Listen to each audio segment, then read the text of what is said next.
سیدنا و مولانا محمد المبعوث بخیر الملل والادیان وعلى آلہ واصحابہ بدور الایمان اما بعد فاعوذ باللہ من الشیطان الرجیم بسم اللہ الرحمن الرحیم یا ایہا الذین آمنوا قوا انفسکم و اہلیکم نارا صدق اللہ مولانا العظیم ان اللہ و ملائکتہ یصلون علی النبی یا ایہا الذین آمنوا صلوا علیہ وسلموا تسلیما الصلاۃ والسلام علیک یا رسول اللہ وعلی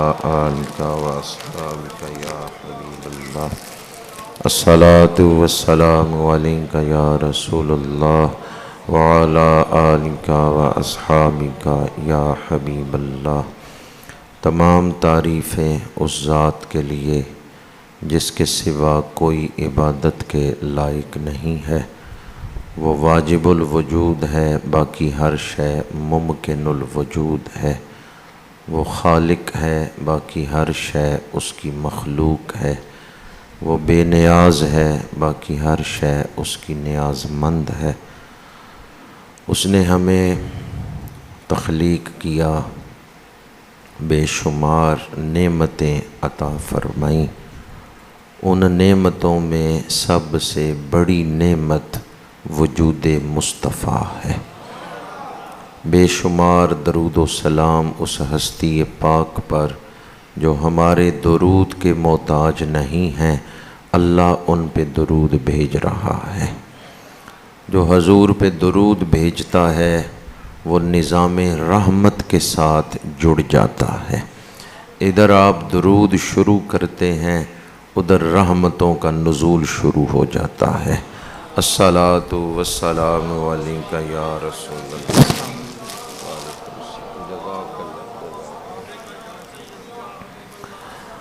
الصلاۃ والسلام علیک یا رسول اللہ وعلی آلک واصحابک یا حبیب اللہ۔ حدیث پاک ہے، جو شخص شرعی آداب کے ساتھ نماز جمعۃ المبارک ادا کرے، جمعۃ المبارک کے دن غسل کرے اور پھر مسجد کی طرف پیدل چل کے آئے اور وقت پہ مسجد میں آئے اور شرعی آداب کے ساتھ خطبہ سنے، نماز جمعہ ادا کرے، جب وہ واپس لوٹتا ہے تو پچھلے ہفتے کے صغیرہ گناہ اللہ معاف فرما دیتا ہے۔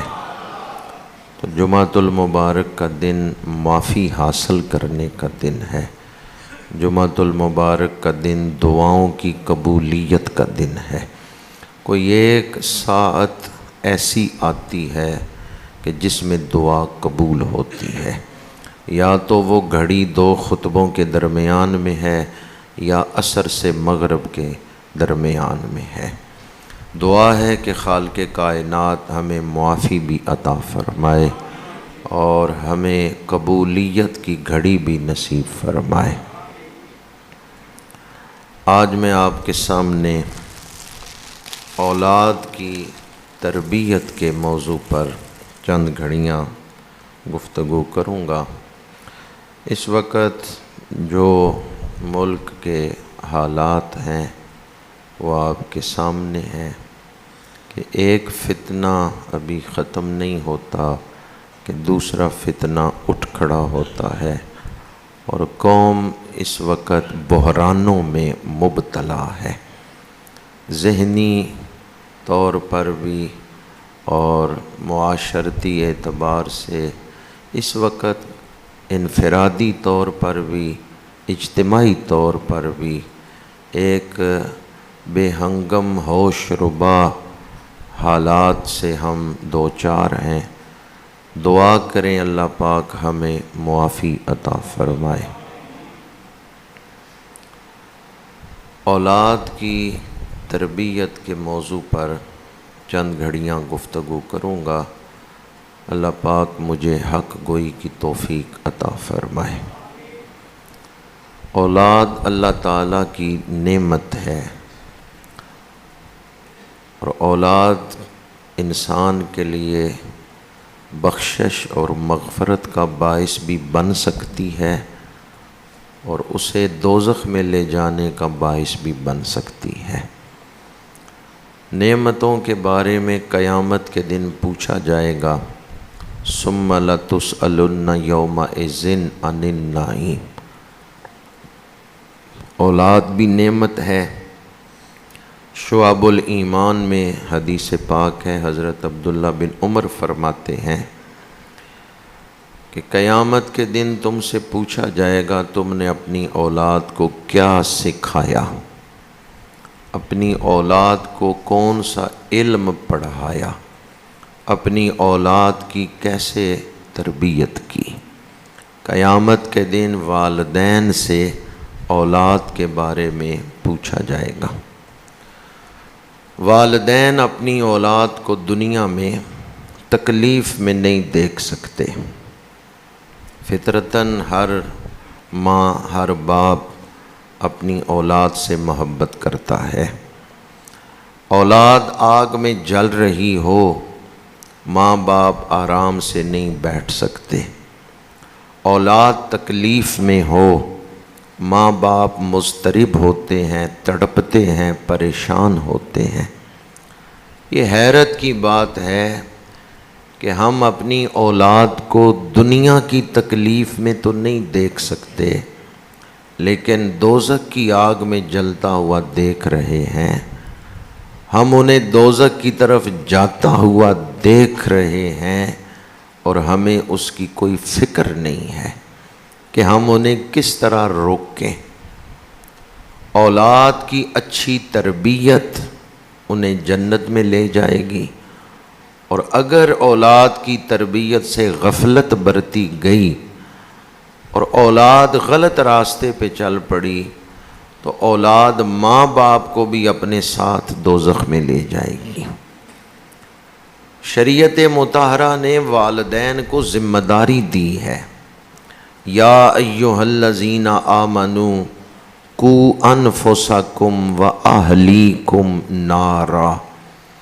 اے ایمان والو، اپنے آپ کو بھی آگ سے بچاؤ اور اپنے گھر والوں کو بھی بچاؤ۔ تو اس آیت میں شریعت نے ایک ذمہ داری دی ہے کہ والدین کی ذمہ داری ہے وہ اپنی اولاد کو دوزخ سے بچانے کی فکر کریں۔ حدیث پاک ہے، کلکم راع وکلکم مسئول عن رعیتہ۔ تم میں سے ہر ایک نگہبان ہے، ذمہ دار ہے، اور اس سے اس کے ماتحتوں کے بارے میں پوچھا جائے گا۔ باپ سے بھی جو گھر کا سربراہ ہے، گھر کے اندر کیا ہو رہا تھا یہ اس سے پوچھا جائے گا، اور ماں سے اس کی اولاد کے بارے میں بھی پوچھا جائے گا کہ اس نے اپنی اولاد کی کیسی تربیت کی۔ تو اس لیے ہمیں ذمہ داری محسوس کرنی چاہیے۔ اولاد کو صرف خوراک اور لباس دینا، ان کی مادی ضرورتیں پوری کرنا، یہی والدین کی ذمہ داری نہیں ہے، بلکہ ان کی تربیت، ذہن سازی، ان کے روحانی ضروریات، مادی کے ساتھ ساتھ باطنی ضروریات پوری کرنا، یہ بھی والدین کی ذمہ داری ہے۔ والدین یہ جانتے ہیں کہ بچہ کس عمر میں ہے اور اس کے جسم کو کس خوراک کی ضرورت ہے۔ 1 مہینے کے بچے کو روٹی کھلاتے ہیں، اس کے منہ میں ڈالتے ہیں؟ نہیں۔ والدین کو پتہ ہے کہ کس عمر میں بچے کے جسم کو کس خوراک کی ضرورت ہے، اور خوراک میں وہ ترتیب بھی رکھتے ہیں۔ مثلا گرم دودھ پلا کے ٹھنڈا پانی تو اوپر سے نہیں پلاتے، والدین جانتے ہیں کہ کس عمر میں کس خوراک کی ضرورت ہے جس سے جسم صحیح پروان چڑھے گا. تو والدین کو یہ بھی پتہ ہونا چاہیے کہ عمر کے کس مرحلے میں اولاد کی ذہنی تربیت اور روحانی ضرورت کیا ہے. جسمانی خوراک کا تو انہیں پتہ ہے کہ کون سی خوراک دیں گے تو جسم صحیح پروان چڑھے گا، تو انہیں یہ بھی تو پتہ ہونا چاہیے کہ اب اولاد کس مرحلے میں ہے، ان کی روحانی ضرورت کیا ہے، ان کو ذہن سازی کے لیے کس چیز کی ضرورت ہے. چونکہ اولاد صرف جسم ہی نہیں رکھتی، ان کے اندر ایک روح بھی ہے، ان کی ذہنی تربیت کی بھی ضرورت ہے. اگر کسی بچے کو پیدائش کے بعد آپ جنگلے میں بند کر دیں اور وہاں ہی اس کو خوراک پہنچائی جاتی رہے تو کیا انسانوں کی طرح وہ بول سکتا ہے؟ یا انسانی معاشرے کی چیزیں وہ سمجھ سکتا ہے؟ نہیں. اس کا مطلب ہے ماحول بڑا اثر انداز ہوتا ہے. ایک اور زاویے سے یہی بات آپ کے سامنے بیان کر رہا ہوں اور اس کے لیے آپ کی بڑی توجہ چاہیے. اولاد پر ماں باپ کے حقوق ہیں. اکثر یہ چیز بیان ہوتی ہے کہ ماں باپ کے چہرے کی زیارت حج مقبول ہے، ماں باپ کے حقوق ادا کریں، ان کی خدمت کریں. اولاد پر ماں باپ کے حقوق تو ہیں، لیکن کیا ماں باپ پر بھی اولاد کے کوئی حقوق ہیں یا نہیں ہیں؟ جی، یہ حدیث پاک ہے. صحابہ نے عرض کیا یا رسول اللہ صلی اللہ علیہ وسلم، والدین کے حقوق جو اولاد پر ہیں وہ تو ہم جان گئے، وہ تو ہمیں پتہ چل گئے. یا رسول اللہ اب وہ حقوق بھی ہمیں بتا دیں جو اولاد کے حقوق ماں باپ پر ہیں. اب میں آپ سے پوچھتا ہوں، مجھے بتائیں پہلے حقوق کس پر ہیں؟ پہلے اولاد پر حق ہے کہ ماں باپ کی خدمت کرے، یا ماں باپ پر پہلے حق ہے کہ اولاد کی اچھی تربیت کرے؟ ماشاءاللہ آپ تو سارے ہی اہل بصیرت بیٹھے. پہلے فرض کس کا ہے کہ وہ اپنا حق ادا کرے؟ جب ماں باپ اپنا فرض ادا کریں گے، اچھی تربیت کریں گے، تو کل اولاد بھی پھر اپنا فرض ادا کرے گی، کل پھر اولاد بھی ماں باپ کی خدمت کرے گی. لیکن اگر ماں باپ نے پہلے اپنا فرض ادا ہی نہیں کیا، اولاد کو انسان بنایا ہی نہیں، غفلت رہی ہے، تو پھر کل اولاد بھی ماں باپ کے حقوق نہیں ادا کر سکے گی. دوبارہ عرض کر رہا ہوں، پہلے ماں باپ پر حق ہے کہ وہ اولاد کی اچھی تربیت کرے، بعد میں اولاد پر حق ہے. جب تک بچہ بالغ نہ ہو اس پر کوئی چیز فرض ہے؟ نابالغ پہ تو کوئی چیز فرض ہی نہیں ہے. اس لیے پہلے ماں باپ پر فرض ہے کہ وہ اولاد کو انسان بنائے. فرشتے بھی نابالغ کے اعمال نہیں لکھتے.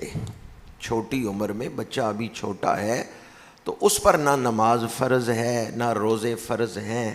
ہاں حضور نے حکم دیا ہے کہ 7 سال کی عمر ہو تو نماز سکھاؤ، 10 سال کی عمر ہو جائے نہ پڑھے تو تم اسے سختی سے پڑھاؤ، سزا دے سکتے ہو سزا دو. لیکن یہ حکم کس کو دیا ہے؟ ماں باپ کو. تو پہلے کس پر فرض ہے کہ وہ حقوق ادا کریں؟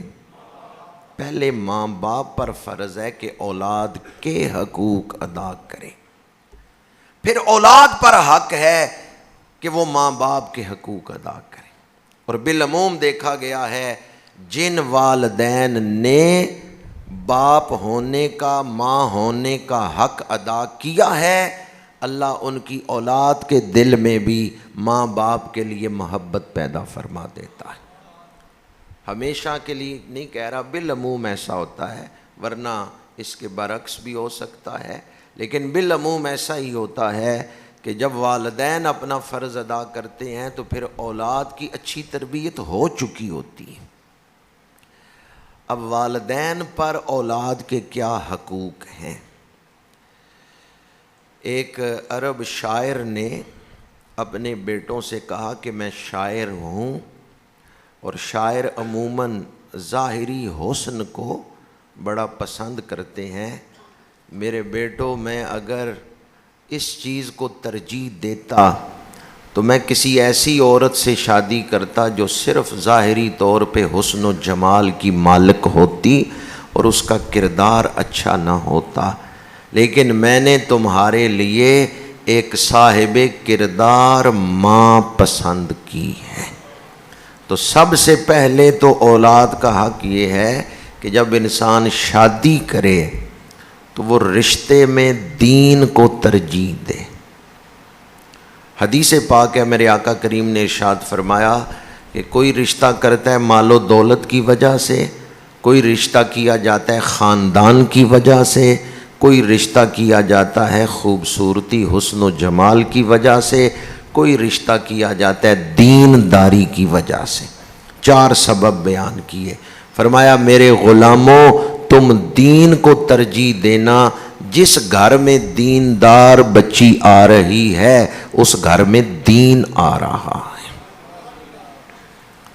حضرت عمر فاروق اعظم رضی اللہ تعالی عنہ مراد مصطفیٰ فاتح فلسطین رات کے وقت مدینہ منورہ کی گلیوں میں گشت کرتے تھے، تو ایک مکان کے اندر سے ماں اور بیٹی کی آواز آ رہی ہے۔ ماں کہہ رہی ہے دودھ میں پانی ملا دو، بیٹی کہتی ہے نہیں، خلیفہ نے منع کیا ہے دودھ میں پانی نہیں ملانا۔ ماں کہتی ہے خلیفہ کون سا دیکھ رہے ہیں، بیٹی کہتی ہے خلیفہ تو نہیں دیکھ رہے، اللہ تو دیکھ رہا ہے۔ حضرت فاروق اعظم نے اس مکان پر نشان لگایا اور صبح اپنے بیٹے کا رشتہ اس بچی کے لیے بھیج دیا کہ میں اسے اپنی بہو بنانا چاہتا ہوں، جس بچی کے اخلاق اچھے، جس کے دل میں خدا کا خوف ہے۔ اب آگے سنیں، وہ خدا خوف، وہ اللہ کا ڈر رکھنے والی بچی حضرت فاروق اعظم کی بہو بن گئی۔ اس کے آگے بچی پیدا ہوئی حضرت فاروق اعظم کی پوتی، اس پوتی کی شادی عبدالعزیز بن مروان سے ہوئی۔ عبدالعزیز کے گھر جو بچہ پیدا ہوا اس کا نام رکھا گیا عمر بن عبدالعزیز۔ عمر بن عبدالعزیز کی پرورش ام عاصم کی گود میں ہوئی ہے۔ ام عاصم پوتی ہے حضرت فاروق اعظم کی، اور ام عاصم نے دودھ اس ماں کا پیا ہے جس ماں نے کہا تھا خلیفہ تو نہیں دیکھ رہے پر رب تو دیکھ رہا ہے۔ عمر بن عبدالعزیز صحابی تھے؟ نہیں، صحابی نہیں تھے، لیکن انہوں نے خلافت راشدہ کی یاد کو تازہ کیا۔ کیوں؟ ان کی پرورش ایک ایسی ماں کی گود میں ہوئی تھی جس ماں نے خدا کا خوف رکھنے والی خاتون کا دودھ پیا تھا۔ تو حضرت فاروق اعظم نے اپنی اولاد کے لیے ایسی بہو پسند کی کہ میری نسل آگے ان سے چلے جس کا کردار اچھا ہے، جس کے دل میں خدا کا خوف ہے۔ تو حدیث پاک ہے جو دین کو اہمیت، فرمایا میرے غلاموں تم دین کو اہمیت دینا۔ تو سب سے پہلے تو ہمیں رشتہ کرتے وقت دین کو فوقیت دینی چاہیے۔ دوسری بات، اعلیٰ حضرت نے یہ لکھا ہے کہ جب بیوی کو حمل ٹھہرے تو بڑی احتیاط کرنا، رزق حلال رکھنا، چونکہ یہ رزق جو تم اپنی بیوی کو کھلا رہے ہو اس سے تمہارے بچے کا جسم بن رہا ہے۔ رزق حلال رکھنا، یہ اعلیٰ حضرت نے ارشاد فرمایا ہے ماں زہر کھائے تو صرف ماں ہی مرے گی یا اس کے پیٹ میں بچہ بھی مر جائے گا؟ بچہ بھی مر جائے گا۔ اس لیے ماں اگر حرام کھا رہی ہے تو اس کا اثر صرف ماں پہ ہی نہیں ہوگا، اس کے پیٹ میں جو بچہ بن رہا ہے اس پہ بھی اثر ہوگا۔ انسان کو اللہ تعالیٰ نے مختلف صلاحیتیں عطا کی ہیں، دیکھنے کی بھی، سننے کی بھی، بولنے کی بھی۔ پہلے کون سی صلاحیت بخشی ہے ان تینوں میں؟ سننے کی پہلے، دیکھنے کی بعد، اور بولنے کی اس سے بھی بات۔ ترتیب میں انسان پہلے دیکھتا ہے یا پہلے سنتا ہے؟ پہلے سنتا ہے۔ ختم اللہ علی قلوبہم وعلی سمعہم وعلی ابصار۔ سمع کا ذکر پہلے ہے، ابصار کا ذکر بعد میں۔ اور کتنی آیتیں ایسی ہیں جن میں سماعت کا ذکر پہلے، بصارت کا ذکر بعد میں۔ اور حدیث قدسی میں بھی جس میں فرمایا کہ میرا ولی میرے ساتھ میری عبادت کرتا ہے، فرائض نوافل کی پابندی، میں اس سے محبت کرتا ہوں۔ کنت سمعہ الذی یسمع بہ وبصرہ الذی یبصر بہ۔ یہاں بھی پہلے سماعت کا ذکر ہے، بعد میں بصارت کا ذکر ہے۔ تو پہلے کون سی صلاحیت ایکٹیو ہوتی ہے؟ سماعت۔ بچہ پیٹ میں ہے، ماں قرآن پڑھ رہی ہے تو اس تلاوت کا اثر بچے پہ ہوتا ہے۔ بچہ پیٹ میں ہے اور ماں ڈرامے دیکھ رہی ہے تو اس کی نحوست بھی اولاد کے کردار پر ہوگی۔ تو دو چیزیں میں نے بیان کی ولادت سے پہلے اولاد کی تربیت کے حوالے سے، کہ ایک تو رزق حلال ہو، چونکہ جو کچھ ماں کھا رہی ہے اس سے بچے کا جسم بھی بن رہا ہے، اور دوسری چیز کہ ماں فرائض ادا کرے، شریعت کی پابندی کرے اور گناہوں سے اپنے آپ کو بچائے۔ یہ وہ تربیت ہے جو پیدائش سے پہلے ہے۔ بچہ پیدا ہو گیا، اب اس کا حق کیا ہے؟ پیدائش کے بعد بچے کے جسم کو غسل دینا، سبز یا سفید کپڑے میں لپیٹنا، زرد یا سرخ کپڑے میں نہیں لپیٹنا چاہیے، سفید یا سبز کپڑے میں لپیٹنا چاہیے۔ اس کے بعد کانوں میں اذان پڑھنا، دائیں کان میں اذان، بائیں میں اقامت۔ اور اسی پر میں دوبارہ یاد دلا رہا ہوں کہ بصارت، آنکھیں بعد میں کھلتی ہیں، کان پہلے کھل جاتے ہیں۔ تو شریعت نے یہ حکم نہیں دیا بچے کو قرآن دکھاؤ، کہا اس کے کانوں میں اذان دو۔ یہ بے مقصد نہیں ہے، اس کے لاشعور میں اللہ کا نام پہنچ گیا ہے۔ مسلمان اپنے بچوں کی تربیت میں ایک دن بھی ضائع نہیں کرتے۔ جس دن بچہ پیدا ہوتا ہے اللہ کا نام اسی دن اس کے کانوں تک پہنچا دیتے ہیں۔ اور اس کی کئی برکتیں بھی ہیں، ذہنی صلاحیت پر اس کا بڑا اعلیٰ اثر ہے۔ اگر کوئی بچہ مرغی میں مبتلا ہو یا کوئی آدمی پاگل پنے میں مبتلا ہو تو اس کے کان میں اذان پڑھنے کا بطور وظیفہ حکم ہے کہ اس کے کانوں میں اذان پڑھو۔ یہ جو پیدائش کے وقت بچے کے کان میں اذان پڑھی جاتی ہے، اس کی برکت سے وہ کئی بیماریوں سے محفوظ ہو جاتا ہے۔ ایک تربیت میں اثر ہے، دوسرا اس کی شفائی اثرات، کہ اس کی برکت سے وہ کئی بیماریوں سے محفوظ ہو جاتے ہیں۔ اس کے بعد بچے کو گھٹی دی جاتی ہے۔ صحابہ کرام کتنے خوش نصیب تھے، مدینہ منورہ میں کوئی بچہ پیدا ہوتا حضور کی بارگاہ میں لے آتے اور میرے آقا کریم سے گھٹی بھی دلواتے اور نام بھی رکھواتے۔ نام کے بارے میں بچے نے خود تو اپنا نام نہیں رکھنا ہوتا، نام کس نے رکھنا ہے؟ ماں باپ نے رکھنا ہے۔ تو حضور نے فرمایا بچوں کے اچھے نام رکھو۔ کون سے نام رکھو؟ نئے نام رکھو یا اچھے نام رکھو؟ بعض لوگ کہتے ہیں کوئی نیا نام دسو جی، پہلے کسی نہ رکھیا ہوئے۔ آج ہم اس طرف چل پڑے، منفرد نام، کوئی نیا نام، جبکہ حضور نے یہ نہیں فرمایا نیا نام رکھو، بلکہ کیا فرمایا؟ اچھے نام رکھو۔ اور فرمایا تمہارے ناموں میں پسندیدہ نام وہ ہیں جو اللہ کی نسبت سے رکھے جا رہے ہیں، عبداللہ، عبد الرحمن۔ پھر وہ نام بڑے پیارے ہیں جو نبیوں کے ناموں پر رکھے جاتے ہیں، اور ناموں میں سب سے پیارا نام حضور کا نام ہے۔ مخلوق میں سب سے سونا نام جو اللہ نے اپنے محبوب کے لیے پسند کیا ہے وہ لفظ محمد ہے۔ اور یہ میں چند جو میں پہلے بیان کر چکا ہوں کہ حضور کا نام کس نے رکھا ہے؟ اللہ نے رکھا ہے۔ ہاں، حضرت عبد المطلب سے رکھوایا ہے، انہیں الہام کیا گیا، ان سے نام رکھوایا ہے، ورنہ نام رکھا حقیقت میں اللہ نے ہے۔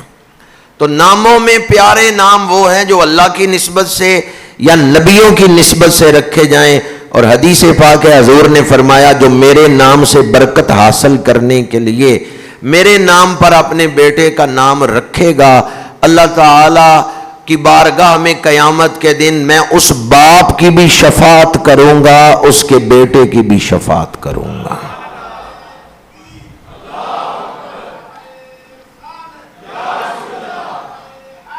ہمارے ہاں آج کل نئے نام رکھنے کا جو رواج ہے اس میں کئی جگہ ایسا بھی دیکھا گیا ہے کہ لوگ بے معنی محمل نام رکھ دیتے ہیں، اور کئی جگہ ایسے نام بھی رکھ دیتے ہیں کہ جو شرعاً درست ہی نہیں ہے۔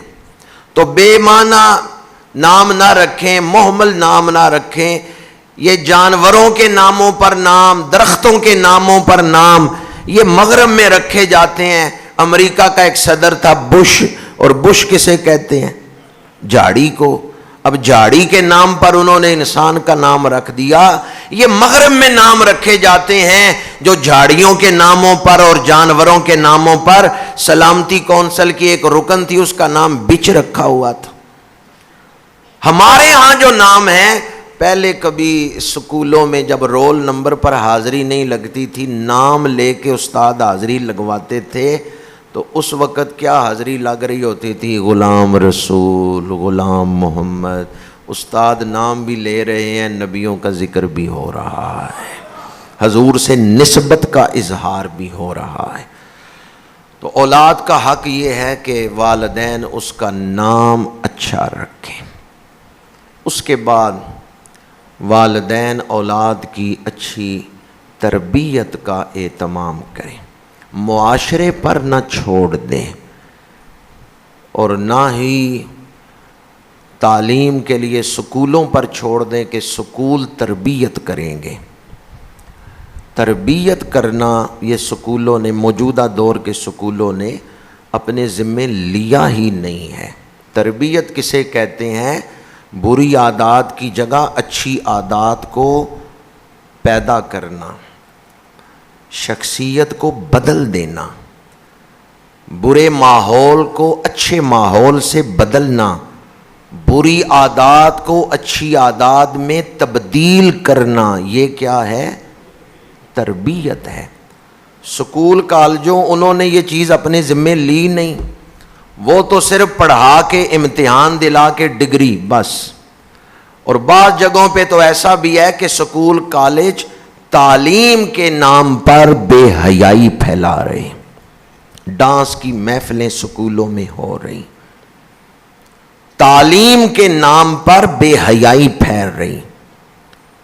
بچیاں سکول جا رہی ہوں تو یہ ضرور دیکھیں سکول جا رہی ہیں یا کسی شادی پہ جا رہی ہیں۔ یوں تیار ہو کے جاتی ہیں کہ دلہن بن کے جا رہی، طالب علم بن کے جائیں۔ بعض سکولوں میں تو سکارف لینے پر ہی پابندی ہے کہ سر نہیں ڈھانپنا، سکول میں پابندی ہے۔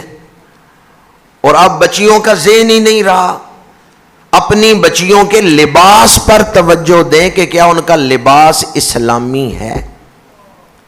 ہم نے اپنی اولاد کو تعلیم دینی ہے، میں اس کی مخالفت نہیں کر رہا، لیکن دین بیچ کے تعلیم نہیں دینی، اخلاقیات کو چھوڑ کے تعلیمی ترقی نہیں کرنی۔ ہم نے تعلیمی ترقی کرنی ہے تو دین اور اخلاقیات دونوں کو اپنا کر اپنی اولاد کو تعلیم میں ترقی دینی ہے۔ میرا مقصد سمجھ گئے آپ؟ کوئی یہ نہ سمجھے کہ تعلیم کی مخالفت کر رہا ہوں، تعلیم کی مخالفت نہیں کر رہا، میں تو آپ کے سامنے یہ بیان کر رہا ہوں آج پنجاب میں سکول اور کالج کیوں بند ہیں۔ آج بند ہیں سکول اور کالج، کیوں بند ہیں؟ اس لیے کہ ہم نے کالجوں کو، سکولوں کو تعلیم گاہیں تو رہنے ہی نہیں دیا، انہیں اپنی سیاست کے مرکز بنا دیا ہے، اولادوں کا مستقبل داؤ پہ لگا دیا ہے۔ اور بعض ادارے تو ایسے ہیں کہ جن کے ہاں تربیت کا کوئی پروگرام ہی نہیں ہے، وہ انہوں نے اپنے ذمے ہی نہیں لیا، وہ تعلیم کے نام پر اخلاق باختگی کو پھیلا رہے ہیں۔ اور تھوڑے تھوڑے عرصے بعد ایسی خبریں سوشل میڈیا پہ آتی رہتی ہیں، فلاں ادارے میں اس طرح ہو گیا، فلاں ادارے میں اس طرح ہو گیا۔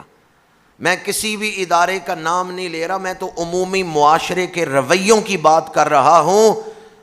جن رکشوں پر، جن وینوں پہ آپ کے بچے کالج اور سکول جاتے ہیں، ان کی بھی نگہبانی کریں کہ کیا وہ محفوظ سواریوں پہ جا رہے ہیں۔ جن اداروں میں پڑھتے ہیں ان کا نظام بھی دیکھیں کہ کیا وہاں دین کو چھوڑ تو نہیں دیا گیا۔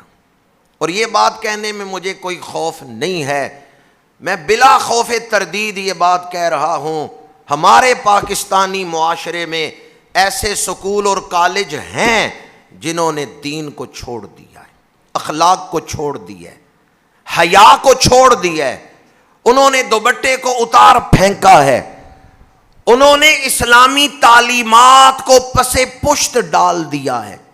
کس نام پر؟ ترقی کے نام پر، کہ ہم تعلیمی ترقی کرنا چاہتے ہیں۔ قصور کا واقعہ آپ کو یاد ہے کہ ایک بچی کے ساتھ زیادتی کر کے اس کو قتل کر دیا گیا۔ قصور میں یہ واقعہ پیش آیا تھا، ایک کم سن بچی کے ساتھ ظلم کیا گیا، اور ہندوستان میں ایک مسلمان بچی نے کالج جاتے ہوئے نقاب نہیں اتارا تھا، پوری دنیا کے مسلمانوں نے اس بچی کو سلام کیا۔ وہ واقعہ بھی آپ کو یاد ہے کہ ہندوستان کی ایک بچی جسے بعض اوباشوں نے دباؤ ڈالا، زور دیا، آوازیں کسے کہ یہ چہرے سے نقاب ہٹائے، اس بچی کا اس وقت یہ نعرہ لگانا اللہ اکبر، اس نے عورت ہو کے مردوں والا کام کیا اور دنیا کو بتا دیا کہ تعلیم بھی حاصل کروں گی لیکن رسول اللہ کا دین بھی نہیں چھوڑوں گی۔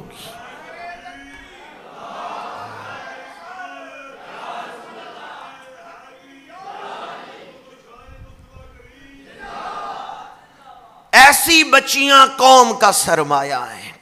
اور دوبارہ عرض کر رہا ہوں، میں تعلیم کی مخالفت نہیں کر رہا، میں تو یہ عرض کر رہا ہوں ہم نے تعلیمی ترقی کرنی ہے دین کو اپنا کر، دینی اصولوں کو اپنا کر، اخلاقیات کو اپنا کر۔ اگر آپ دینی تعلیمات کو چھوڑ دیں، اخلاقیات کو چھوڑ دیں، بے حیائی کے ساتھ آپ تعلیم حاصل کر رہے ہوں یا اپنی اولادوں کو تعلیم دلوا رہے ہوں تو آپ نے کیا ترقی کی ہے؟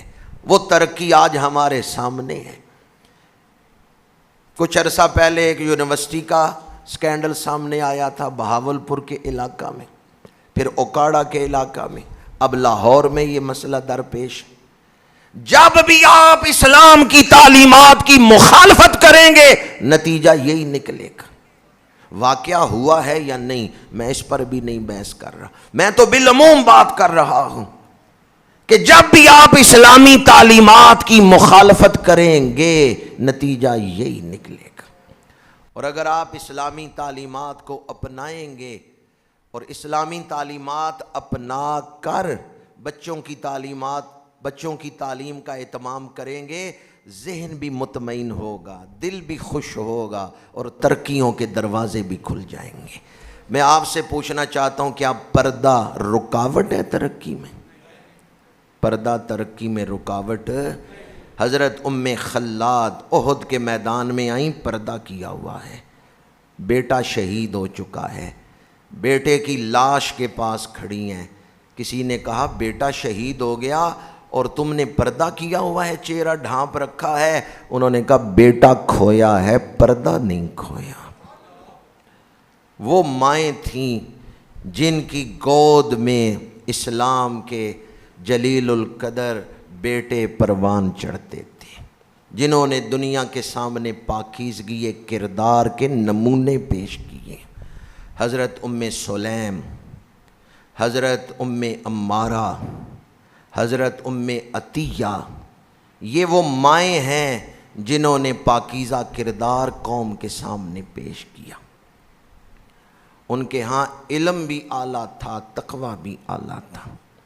حضرت ام عطیہ رضی اللہ تعالی عنہا میدان جنگ میں کئی خدمات سر انجام دیتی تھیں، اور حضرت ام عطیہ کا بڑا مشہور فرمان ہے، ان کا جوان بیٹا فوت ہو گیا، 3 دن گزر گئے، تعزیت کا حکم 3 دن ہے، سوگ منانا، کوئی عزیز فوت ہو جائے تو سوگ کتنے دن ہے؟ 3 دن۔ چوتھا دن آیا تو انہوں نے کپڑے بدلے، عطر لگایا، خوشبو استعمال کی۔ کسی نے کہا ام عطیہ جوان بیٹا فوت ہو گیا، صرف 3 دن ہی غم کرنا تھا؟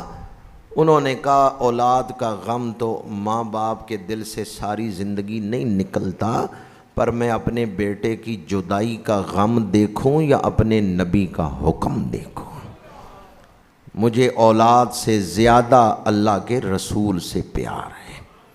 حضرت ام عطیہ وہ عظیم خاتون ہیں جنہوں نے فرمایا اولاد سے زیادہ اللہ کے رسول سے پیار ہے، اولاد سے زیادہ۔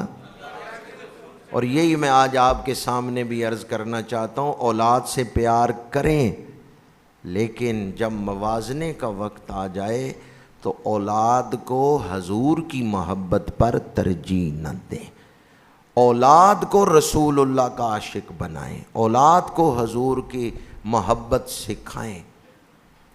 اور یہاں یہ بات بھی قابل توجہ ہے، حضور نے فرمایا اپنی اولاد کو 3 چیزیں سکھاؤ، میری محبت سکھاؤ، قرآن کی محبت سکھاؤ، میری آل کی محبت سکھاؤ۔ کیا فرمایا ہے کہ اپنی اولاد کو میری محبت بتاؤ یا سکھاؤ؟ بتانے میں اور سکھانے میں فرق ہے۔ ہمارے ہاں تو بتانے کا بھی رواج نہیں رہا، سکھانا تو اس سے آگے۔ حضور نے فرمایا اپنی اولاد کو میری محبت سکھاؤ، صرف بتانے کا ذکر نہیں ہے، سکھانے کا ذکر ہے۔ بتانے میں اور سکھانے میں فرق ہے۔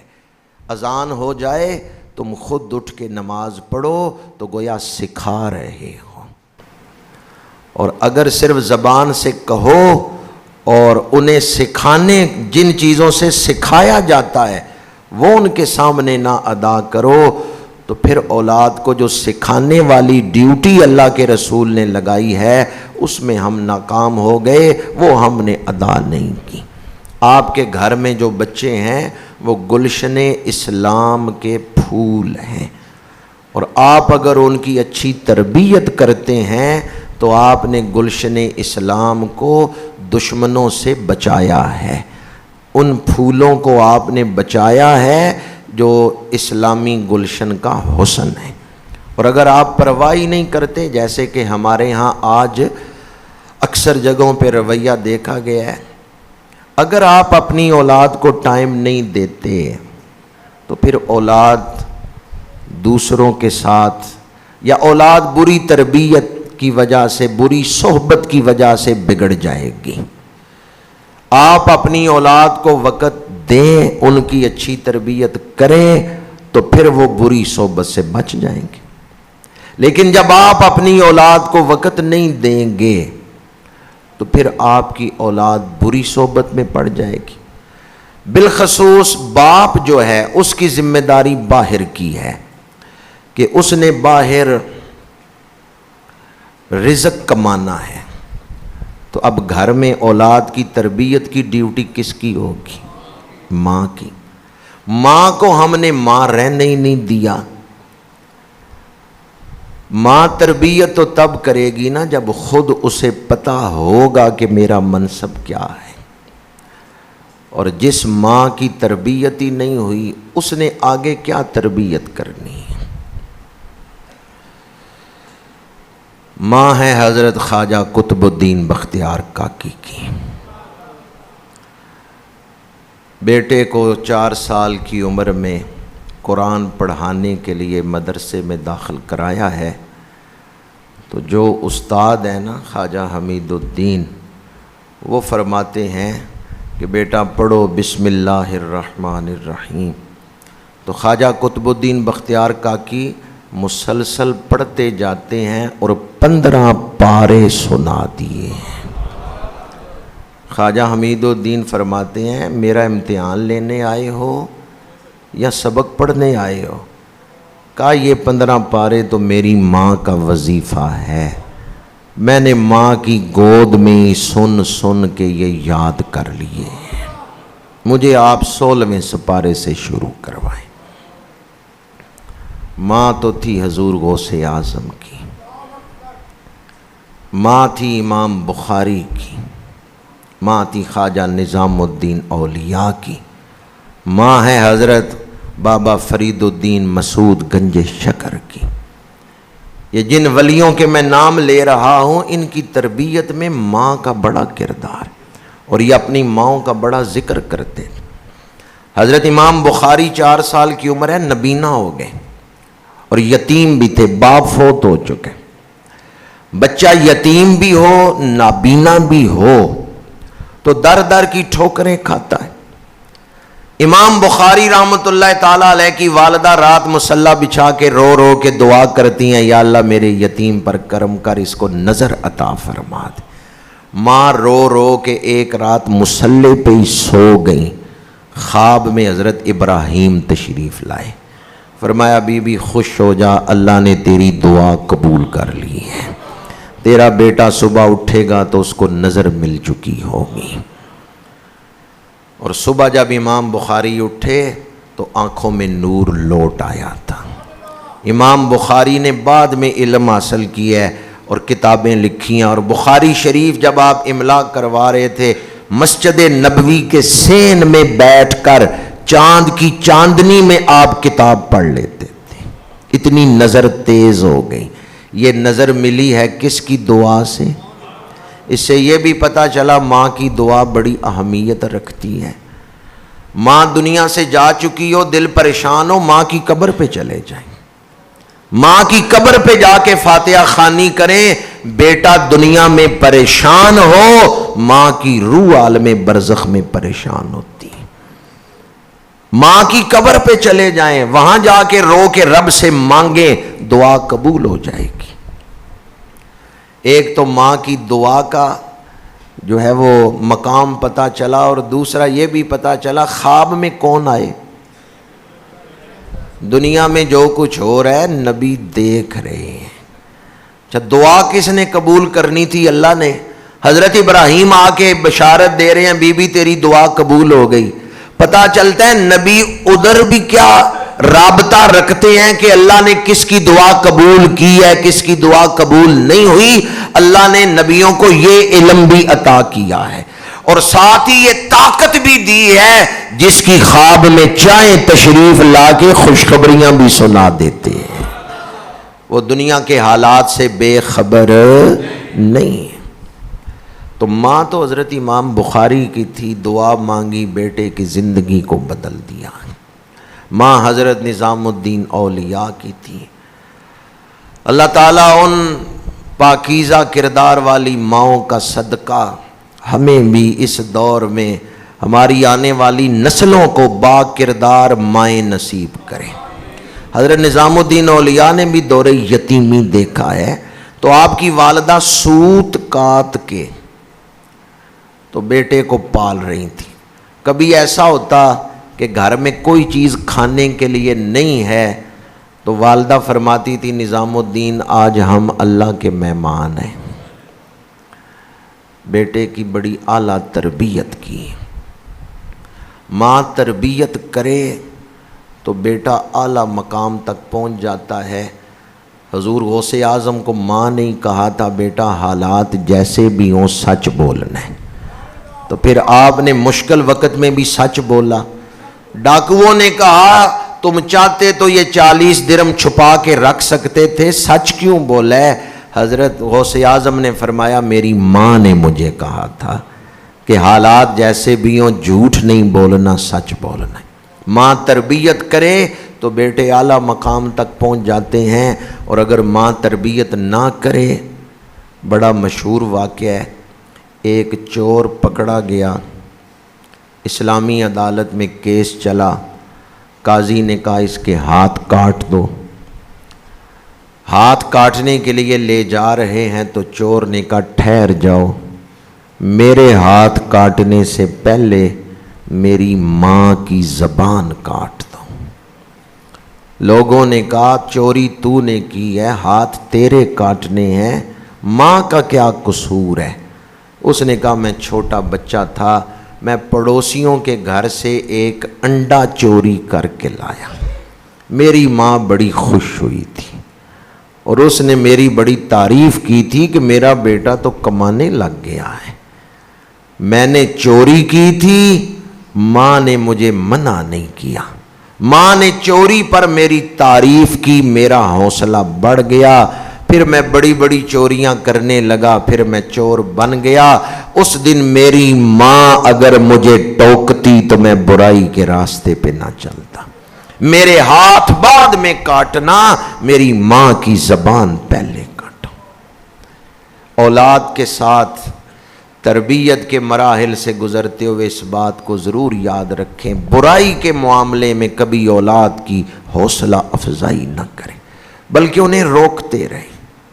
کہیں ایسا نہ ہو کہ آپ ان کا حوصلہ بڑھا دیں اور وہ برائی میں جب برائی کریں گے تو جنہوں نے حوصلہ افزائی کی تھی وہ بھی گناہ میں شامل ہو جائیں گے۔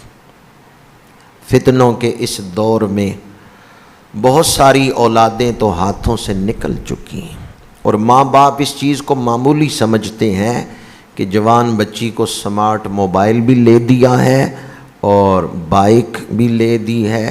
اب تو بڑے شہروں میں بچیاں خود ہی موٹر سائیکل پہ کالجوں میں جا رہی ہیں اور سمارٹ فون بھی ان کے پاس ہیں۔ میں دوبارہ عرض کر رہا ہوں، ہمیں ترقی کرنی ہے لیکن دین کو چھوڑ کر نہیں، ہمیں ترقی کرنی ہے لیکن حیا کو چھوڑ کر نہیں، اخلاقیات کو چھوڑ کر نہیں۔ اور جو دین اپنا کر محنت کرے گا اللہ اسے 2 جہانوں کی کامیابیاں عطا فرمائے گا۔ یہ مطالبہ مساجد کے ممبر سے ہمیشہ کیا جاتا رہا ہے، اور آج پھر میں اس کو دہرا رہا ہوں کہ بچیوں کی تعلیم الگ ہونی چاہیے اور بچوں کی تعلیم الگ ہونی چاہیے۔ جو مخلوط تعلیم ہے اسلام اس کی اجازت نہیں دیتا کہ کالجوں یونیورسٹیوں میں بچے اور بچیاں اکٹھے پڑھ رہے ہوں، ایک کلاس میں پڑھ رہے ہوں، اسلام اس کی اجازت نہیں دیتا، چونکہ تعلیم کے ساتھ ساتھ اسلام کردار کو بھی اہمیت دیتا ہے۔ الگ الگ ادارے ہوں جن کا پورا نظام، بچیوں کا ادارہ ہے تو سارا نظام ہی عورتوں کے پاس اور با کردار عورتوں کے پاس۔ اللہ تعالی ہمیں اپنی اولادوں کی اچھی تربیت کرنے کی توفیق عطا فرمائے۔ اگر اولاد نیک ہے تو ماں باپ کے لیے صدقہ جاریہ ہے۔